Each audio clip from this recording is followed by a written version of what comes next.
Olá, olá, olá! Todo mundo que está chegando, bem-vindos, bem-vindos! E aí, gente, tudo bem com vocês esse sabadão? Tudo bem. Aí, chegando bastante gente. Olá, olá, olá, boa tarde. Olá. Olá. Olá! Olá. Boa tarde. Oi, oi. Boa tarde, tudo bem com vocês? Boa tarde. Boa tarde. Boa tarde. Oi, boa tarde. Boa tarde.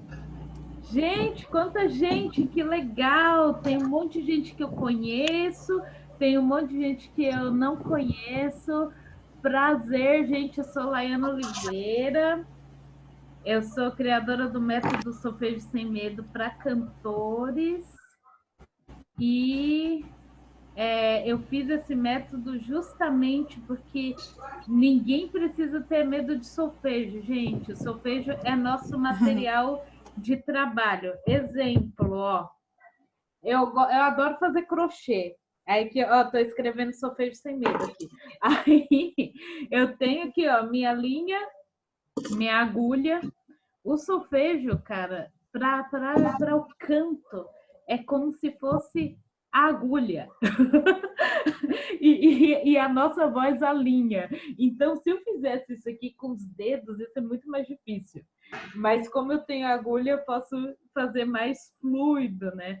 Então, infelizmente, o jeito com que várias pessoas levam essa coisa de solfejo, vários professores, infelizmente, que solfejo não é para todo mundo, solfejo, deixa eu ver. Vocês podem, por favor, colocar o mute no microfone de vocês? Sim, para todo mundo conseguir ouvir a Laiana bem, gente, é legal montar o microfone. Isso. Oi, Andressa! Que legal, Oi. gente, que legal.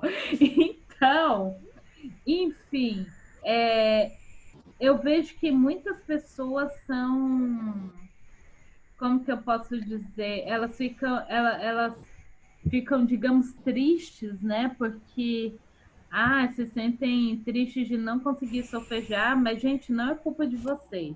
Existe uma metodologia muito perversa, digamos assim, atrás dessa coisa do solfejo. E aí eu vim para democratizar isso. Todo mundo pode solfejar, gente. E aí, vamos lá então. Já vou começar. Olha, tem umas reações aqui, e tem um lugar quando vocês vêm no para ver quem está participando, que tem uma mãozinha que vocês podem levantar a mão para perguntar. Daí, se vocês quiserem, porque como é muita gente, se vocês quiserem, abram um chat, podem perguntar coisas pelo chat, tá bom? Que aí sintam-se à vontade e não fiquem pensando assim, minha pergunta é muito boba, eu não vou fazer porque eu vou passar vergonha. Não façam isso, gente. Todo mundo faz a pergunta que tiver, porque às vezes a sua dúvida é a dúvida de 10 pessoas, tá bom? Então, eu vou dividir a tela com vocês e a gente já vai começar. Nós vamos falar de muita coisa aqui hoje, gente. É muita coisa. Meu Deus, eu estava fazendo a aula de vocês e eu terminei agora de fazer a aula de vocês, inclusive. Então, vocês vão ter acesso, tá, a essa pasta. E peraí que tá chegando gente ainda. Deixa eu só ver onde é que eu... 10-0 para o Zoom. Aqui. Aqui. Então, vamos lá. Eu vou deixar o chat aberto aqui. E aí a gente já começa. E aí, quem quiser perguntar, levanta a mão aí no no negócio do aplicativo que vai aparecer aqui do lado, tá? Para mim. E aí eu abro o microfone para você. Então, gente, como estudar uma peça nova de repertório? As peças de repertório são peças que vão seguir a gente ao longo da vida. Então, não vai ser uma coisa pequena, não vai ser uma coisa isolada, uma música que você lê no casamento e esquece depois, entende? Mas não, vai ser tipo o seu cavalo de batalha, né? Quando eu estava muito nativa cantando, meu cavalo de batalha era Smane Implacabile, Se Romeu tu tis um filho. Então, todas essas peças eram as que eu adorava cantar. Então, gente, quando a gente aprende essas peças com a referência errada, seja a referência de gravação ou de alguém que cantou e aí você ficou com aquilo na cabeça, é muito perigoso. Por algumas coisas que são... Se você estiver trabalhando com o maestro e ele falar para você, vai do compasso tal, vai do meio do compasso tal. Quando você começa a cantar de ouvido, você não consegue ir direto de onde o maestro está te pedindo. Quando você aprende de ouvido a sua peça, você não tem muita autonomia para falar com o pianista. Você acaba... E aí você acaba também sendo tratado... fica aquela coisa lá que eles falam, ai, cantor não é músico, que é uma grande mentira, porque cantor é mais músico do que todos os músicos. Porque você precisa cantar com o corpo, você não tem chaves, você não tem tecla, você faz o seu próprio som. Então, o cantor é tipo o artesão mor e o artista da música. Então, tem uma coisa também. Às vezes, eu não sei se vocês têm isso, mas eu já tive muito rancinho de algumas peças. Eu tinha muito rancinho com querubino. Não vou estudar querubino nunca. Horrível, muito chato. Aí depois eu fui cantar o querubino quando eu tinha técnica suficiente para cantar o querubino e foi demais, eu adorei. Aí olha só, olha esse cromatismo, olha como essa música é bem feita.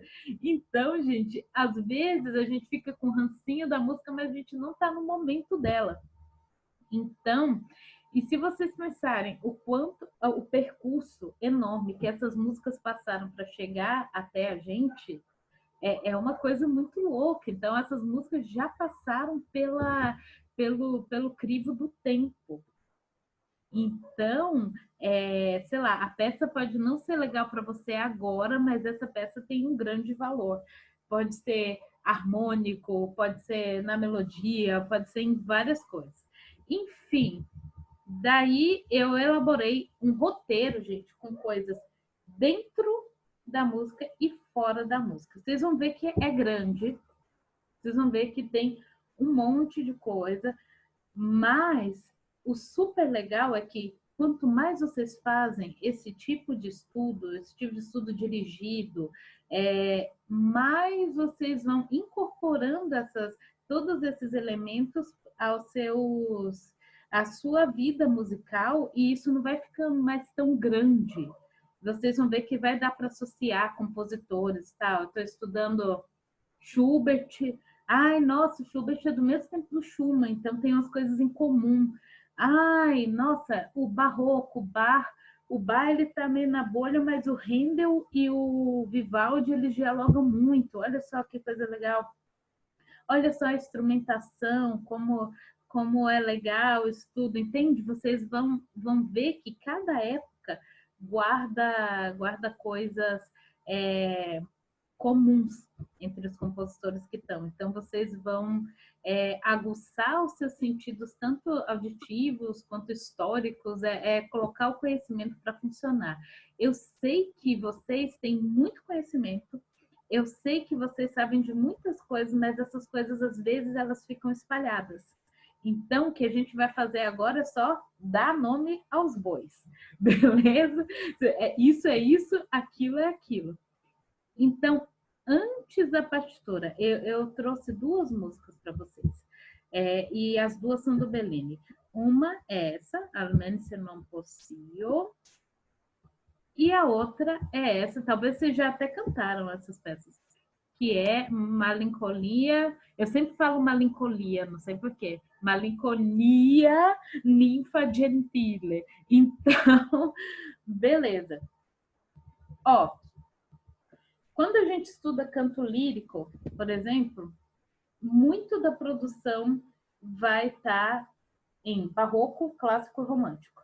Porque tem o Renascimento, e aí para cima tem o pós-romantismo, século XX. Daí o que acontece? Isso não é por acaso. Renascimento, Idade Média, eles estão em estrutura modal, né? O sistema é modal. A gente tem outros intervalos que são mais importantes, a gente tem alturas que são mais importantes, o fazer musical, os instrumentos que existem nessa época. Então, o Renascimento, ele é outro fazer. Barroco, clássico e romântico, tudo é sistema tonal. Tudo é essa coisa da hierarquia, o trítono e as possibilidades de modulação, até Liszt esgotar as possibilidades, e aí chega Wagner e fala, não, esse sistema musical não comporta a minha ideia, e aí a gente já tem outros fazeres musicais, outras influências musicais, e aí o negócio fica plural. Você não tem só uma linguagem, que é a linguagem tonal. Você tem tonalismo, você tem ruído e música, entona rumor, você tem dodecafonismo, você tem uma série de coisas que vão sair dessa indignação com o sistema tonal. Como assim? Essa música ficou 3 séculos, não tem mais o que fazer com essas tonalidades todas. Então, por isso que os nossos estudos de canto lírico, às vezes... Opa, chegando mais gente. O nosso estudo de canto lírico é muito concentrado em barroco, clássico e romântico. Daí, sabendo isso, estando ciente disso, tudo fica mais fácil. Porque a gente tem 3 macrotipos de como usar a harmonia no barroco, no clássico e no romântico. Características estéticas, características instrumentais, características harmônicas, que quando você ouve, você sabe que é uma música do Mozart e que não é uma música do Bach. Entende? Vocês já fizeram essa experiência de ouvir uma música e falar tudo o que está acontecendo, tudo que você consegue ouvir dela. A gente consegue caracterizar esses compositores, mas às vezes a gente não dá nome às coisas, aí a gente sabe, isso é um Mozart porque é um Mozart. Entende? Então, mas esse já é um começo. Beleza. Então, é super legal a gente saber os períodos da história da música. Essa música, Almeno se non poss'io, é do Bellini, então a gente já sabe que o Bellini é do romantismo italiano. E então a gente já tem mais ou menos uma ideia de como essa música é. Se é uma música de câmara, ela é acompanhada por piano. Porque as canções de Bellini, as canções de Donizetti, geralmente não é conjunto instrumental e voz, é piano e voz. Então, é um dado meio ok que a gente já sabe. Então, quando eu falo que nenhuma pergunta é boba e que nenhuma informação é óbvia, é descartável, é isso aí, gente. Então, porque a gente parte desses pressupostos para construir o geral. Então, quem é o compositor? O que o compositor escreveu na vida? Entende? Esse compositor, Beethoven, por exemplo. Beethoven foi um compositor sinfônico. Ele escreveu apenas uma ópera, escreveu alguns ciclos de canção, escreveu música sacra.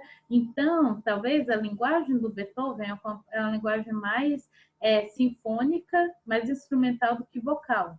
O que faz a gente sofrer muito quando a gente canta a Nona Sinfonia, todas as vozes. O Bellini. Bellini aqui, ó, eu fiz uma pesquisa rapidíssima sobre esse. Bellini, ele foi criança prodígio, igual Mozart. Ele era cantor e ele era pianista.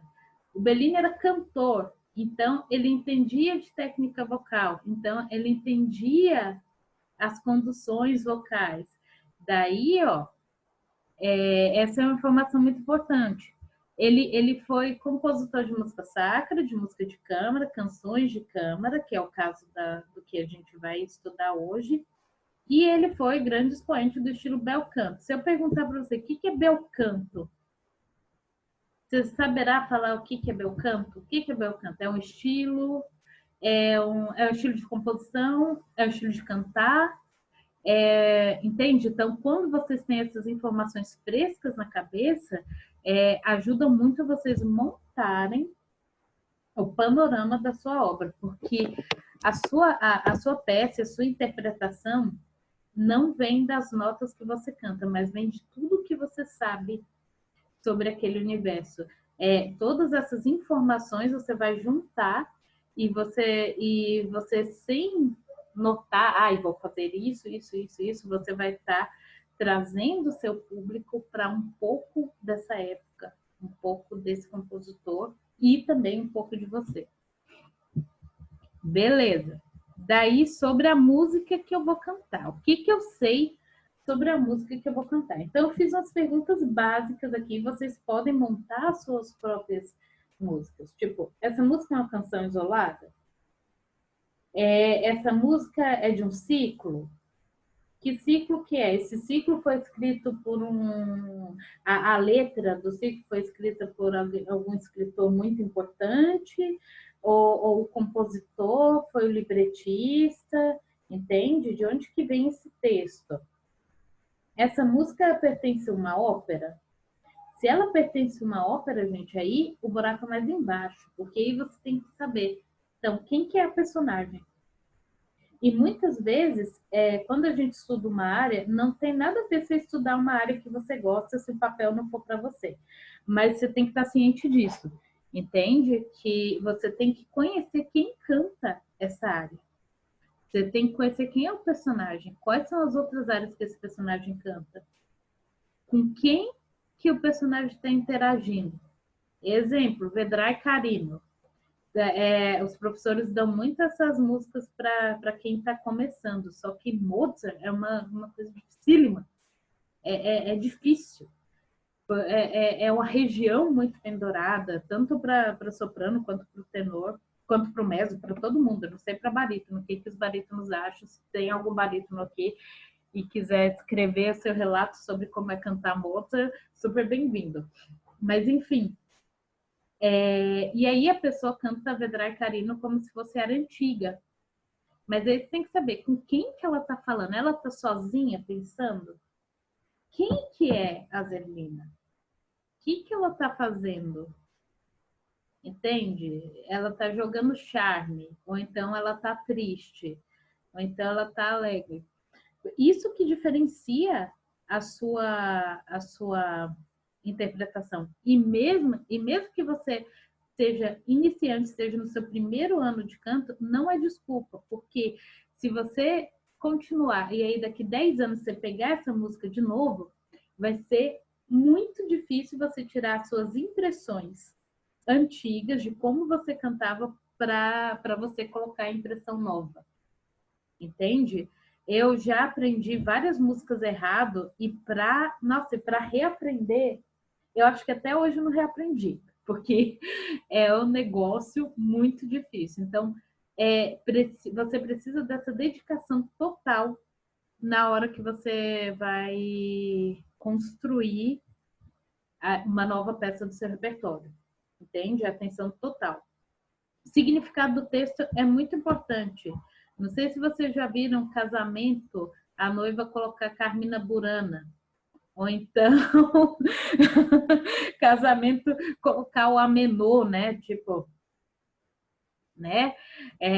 Sem saber exatamente o que é. Eu gostei do som. Então, não seja como essas noivas. Procurem o significado do texto A internet está aí para isso e agora está muito mais fácil, gente. É muito mais fácil você, esse diálogo, você escavar sobre cada peça que você está cantando. O pessoal achou legal aí. Uma coisa muito importante, formação da peça. Essa peça é original para piano e canto? Se você estiver cantando uma peça para piano e canto. Essa peça é um arranjo? Porque quando você está cantando a área de ópera, que é para orquestra, e aí você tem um piano, muito se perde da orquestração. Então, você precisa ter a referência dessa orquestração. Pode ser auditiva, pode ser olhando na partitura, você saber quem está tocando com você, quem está tocando a sua linha enquanto você está cantando. Entende? Isso é muito interessante. Tem umas pessoas que falaram, nunca li isso, alguém me falou em aula, uma aula que eu estava assistindo, que a Carla sabia toda a orquestração, ela sabia todas as linhas. E aí ela sabia exatamente quem estava dobrando ela, enquanto ela estava cantando. Daí qualquer coisa ela só virava para o clarinete, essa sua afinação aí não tá certa, meu bem. Entende? Daí, isso, eu sei, gente, pode assustar, mas isso são coisas que vocês vão conquistando dia a dia no estudo de vocês. Então, é muito importante saber se a formação é original ou se é um arranjo. E se for um arranjo, é um arranjo do próprio compositor? Ou foi feito por alguém? Tipo aquelas obras célebres, Requiem de Mozart. A gente sabe que não foi o Mozart que terminou. Turandot, não foi o Puccini que terminou. Morreu antes de terminar. Entende? Daí, essas perguntas todas podem ser respondidas só num parágrafo. Quando você tem o conhecimento do que você está cantando, ninguém tira de você e essas coisas não se perdem. Então, essa obra que a gente vai estudar hoje, Almeno se non possibile, Ninfa Gentile, Malinconia, fazem parte do ciclo Composizione da Câmara, que tem 13 composições e foi escrito em 1920. O Bellini, ele morreu com 34 anos, muito jovem.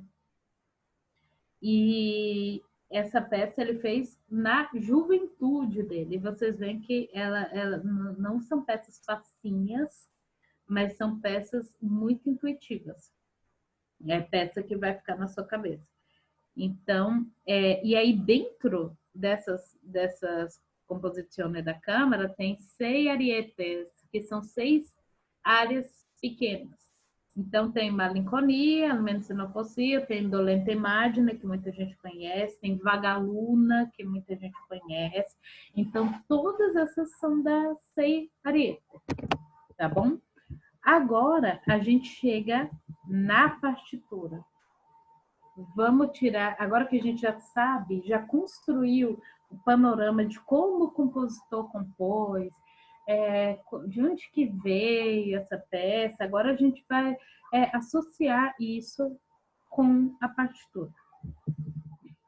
Quem já é meu aluno aí, sabe ou vai saber ainda, né, porque os cursos de junho ainda estão rolando, sabem que eu considero a existência de 3 tipos de solfejo. Então, a gente tem o solfejo de correção, que você pega aqueles exercícios de 8 compassos, 7 compassos, modos vetos, modos novos, e vai fazer quinta, quarta, desafinei aqui, esse ritmo não foi legal, então vou fazer de novo. Então, o solfejo de correção é o solfejo que você faz para conferir. Leitura dinâmica é resistência, vamos do início ao fim, aconteça o que acontecer. A gente, infelizmente, não é treinado para isso no ensino regular. A gente faz aqueles exercícios de 8 compassos a vida inteira, tanto rítmico quanto melódico. Aí, quando você vai para a vida, cantar num coro, o maestro quer que você cante do início ao fim. Aí você fica, ai meu Deus, errei, e agora? Como que eu vou? Então, não importa se o seu solfejo é perfeito em tudo. O que importa é que se você se perde, você consegue retomar. Entende? É isso que importa. Que você consiga chegar, que você consiga ter os seus mecanismos de voltar para aquilo se você se perdeu. Entende? Então, essa leitura dinâmica é muito legal. Inclusive, eu recomendo que vocês façam 3 dias por semana de solfejo de correção. Tipo assim, tô ruim em quartas. Então, estuda só quarta. Daí, 2 dias na semana, você pega um panóptica, você pega uma área que você nunca leu, você pega qualquer coisa e lê do início ao fim. Vai ser difícil, vai ser muito difícil, na verdade, porque a gente tem vozinhas na cabeça que ficam falando: ai, nossa, tá desafinado, ai, você vai perder, você vai se perder. Então, você tem que... É um treino para você calar as vozinhas da cabeça. Entende? Então, lê até o fim, aconteça o que acontecer, e no final você com certeza sabe onde você errou. Então, você sabe o que você... 1820. Obrigada, Isabela. Acho que eu digitei 920. Com certeza, com certeza. Beleza, muito obrigada. Vou até corrigir aqui já. Enfim. E aí, leitura dinâmica, sim, esse tipo de treinamento é super importante. E a leitura de repertório. A leitura de repertório não é nem de correção e nem de dinâmica. É outra coisa. É uma leitura para você memorizar. Para você pegar a macroestrutura da peça, ou seja, aqui tem a seção A, aqui tem a seção B, aqui tem a seção A de novo, voltou para a seção A. Então, aqui é a seção A e aqui é a seção B e acabou a peça. Então, você se situa. Entende? E aí você reconhece as frases, é uma leitura um pouco mais lenta, mas é uma leitura para você memorizar, porque a leitura dinâmica e o solfejo de correção são para você ler e deixar. Você não vai memorizar esses solfejos aqui. Agora o repertório você vai memorizar. Por isso, olha, quem estuda com modos vetos, modos novos, faz cada exercício no máximo 3 vezes. Você não vai decorar essas musiquinhas. Você tem que decorar o repertório. Beleza? Então, vamos lá. Primeira coisa, conferir a partitura do início ao fim. Quando você pega a sua partitura nova, seu professor falou, olha, você vai estudar. Ou então, é uma música de confronto. Pega a partitura, lê do início ao fim. Vê se a tessitura tá para você. Vê se é uma peça para você no momento. Vê as demandas técnicas. Exemplo, vê se tem muita coloratura. Vê, tipo, não importa se tiver, se não tiver, você canta. O único empecilho para você não estudar a sua peça se for área de ópera, se é uma coisa muito pesada para você no momento, né? Às vezes a gente tem muita pressa de cantar alguns repertórios que não são para gente. Mas, tipo, se você está cantando canção, a canção é tanto para você desenvolver sua interpretação, quanto para você resolver os problemas técnicos, entende? É um lugar para você resolver os problemas técnicos. Então, se tem coloratura, encara a coloratura, se você tem medo de coloratura, entende? É o lugar onde você vai começar a se resolver fora de vocalize, de exercícios técnicos. Então, conferir a partitura do início ao fim. E já ver as coisas que você tem medo, ou então que estão mal resolvidas, que aí você vai resolver elas isoladamente. Segunda coisa, verificar tom e modo. Isso aqui, ó, nosso melhor amigo, ó, ciclo das quintas. Super, super, super importante. A gente ter na cabeça como se faz o ciclo das quintas, quais são as tonalidades maiores, as tonalidades menores e quais são as armaduras de clave. Isso é muito importante. Porque se você não souber assim pela ordem de cabeça, você vai lembrar do ciclo das quintas, ou então vai lembrar como se faz e como se chega a essas armaduras. Então, a partir da armadura de clave, você sabe que peça é. Só que, gente, uma coisa muito importante. Quando vocês vão solfejar Vivaldi e Bach, tem que prestar muita atenção, porque muitas vezes a armadura que está lá não é a armadura que é a música. Então, tem pegadinha do malandro aí. Entende? Prestem bem atenção, porque em Bach acontece muitas vezes de estar uma armadura lá de Ré menor, só que é Sol menor, e aí os Lá bemóis estão todos corrigidos acidente local. Não sei se isso é por causa de uma escolha do editor ou se é porque estava assim e ficou assim. Entende? Mas sejam detetives musicais. Desconfiem de tudo. Então, o que vai me dar a sensação do tom? As primeiras frases da peça. Sempre, gente, tem que olhar o piano. Quem não sabe ler clave de Fá, começa agora a estudar clave de Fá, porque vocês têm que olhar a parte do piano e vocês têm que ver se tem um arpejo, se tem um acorde no tom que coincide com o da armadura. Aí, e quando é menor? Quando é menor, vocês têm que ter na mente que, a partir do barroco, tudo é tonal. Então, uma escala menor natural é uma escala modal. E o que vai diferenciar no nosso ouvido música modal e tonal é hierarquia. A música tonal tem hierarquia tônica, dominante, subdominante. A música modal não tem, porque geralmente usar o quinto grau da escala modal é menor. Então fica uma coisa assim, ó. Nossa, meu teclado está numa posição horrível aqui. Mas enfim. Quando você tem Lá menor, na escala menor natural,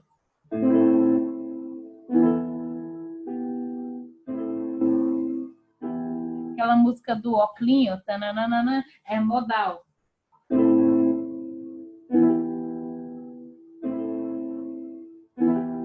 A menor é modal. Do, re, mi. É modal. Então, se vocês falam, não sei o que é música modal, vocês têm exemplos muito vivos na contemporaneidade. Mas, enfim, o barato da música tonal é o trítono. E aí, para esse trítono existir na escala menor, foi preciso colocar uma alteração no sétimo grau da escala. Eu falo alteração, não falo acidente, porque eu acho acidente uma coisa que a gente não quer, né? Acidente é uma coisa que a gente não deseja. E os compositores colocavam de livre e espontânea vontade, porque tem um porquê. Então, eu falo alteração. Então, quando você tem um acorde menor com alteração no sétimo grau, alteração ascendente, quer dizer que é a escala menor harmônica. Ou seja, vamos pensar que a gente está numa música em Ré menor. Em qualquer momento da música, pode aparecer um Dó sustenido. Aí você fala, pô, que Dó sustenido é esse? Então você conta. Ré, Mi, Fá, Sol, Lá, Si, Dó sustenido. É o sétimo grau da escala menor harmônica. Então, é mais uma evidência que a música está em menor, em modo menor, e não em modo maior. Ok? E geralmente, não falo geralmente, mas assim, se essa alteração do sétimo grau não estiver na voz, vai aparecer em algum momento no piano. Por isso é muito importante que vocês leiam clave de Fá, para vocês localizarem essas coisas. Tem vários aplicativos, depois posso falar deles, eu vou colocar aqui, falar dos aplicativos que ajudam a gente. Tá. A terceira coisa, isso aqui é muito legal. Estabelecer o diagrama de tons vizinhos e modulações do tom. Isso é muito legal, porque toda vez que aparece uma nota estranha na partitura, aí você fica assim, gente, de onde vem essa nota? Ai, que nota horrível. Mas ela vai ter parentesco com alguém. Quem não sabe campo harmônico e graus da escala, não dá tempo de eu falar disso hoje, mas tem material na internet, vocês podem procurar. Então, a gente tem campos harmônicos, os tons maiores e menores, a gente tem graus da escala e tem dominantes secundários. Ó, essa música aqui, ó, Almeno Se Não Possível, ela tá em dó maior. Por quê? Tem esse sol sustenido aqui, que é o 7º grau do lá menor. Então, dó maior é relativo do lá menor. Só que o meu primeiro arpejo aqui é dó maior. E aí eu começo no sol. Se fosse lá menor, não tem o acorde de... Não tem sol no acorde de lá menor. Deixa eu só aumentar isso aqui. E aí, no piano, antes da voz entrar, eu tenho um acordão aqui, ó, dó, mi, sol, dó. Então, isso aqui é a prova que eu tô em dó maior. Beleza? Daí, olha, tô em dó maior, apareceu esse sol sustenido aqui. O que é esse dó sol sustenido? Me salva, Jesus. Aí, vamos ver mais quem que tem aqui. De estranho, a armadura, sol, lá menor. Sol, já dei spoiler, coisa. Sol sustenido. E aí, aqui tem o Fá sustenido, mas não vale porque está na cadência, depois a gente fala disso. Então, eu vou para o diagrama de modulação que eu fiz dessa peça. Tá aqui, ó, fiz tudo isso. Então, a minha tônica é o dó maior. A dominante é o sol. A subdominante é o fá. O relativo menor é o lá menor, o 6º grau. E o 1º grau menor é o dó menor. Mas isso não vai acontecer muito, mas como acontece, eu deixei aqui. Então, as minhas notas principais que vão nortear a minha melodia e harmonia são dó, fá, sol e lá menor. Então, se eu toco...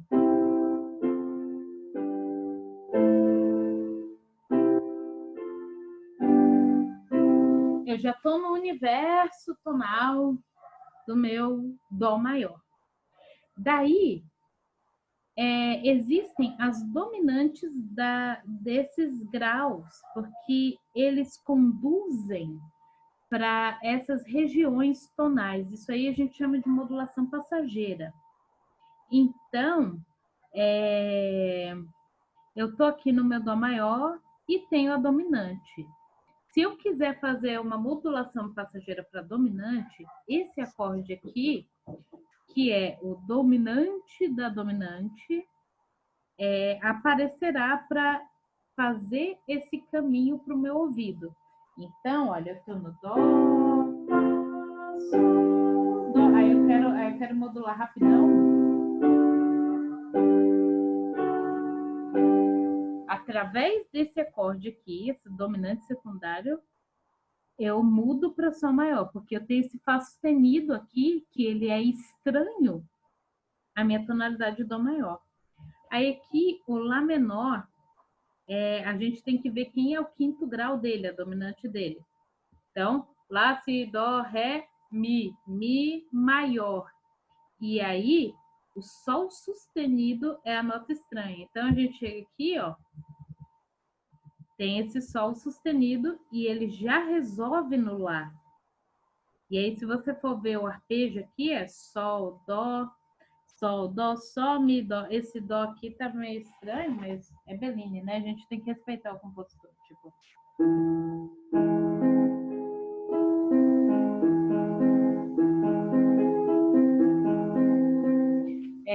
Ele é um acorde que vai resolver no lá menor. E ele, de fato, resolve. Então, gente, toda vez que vem uma nota estranha...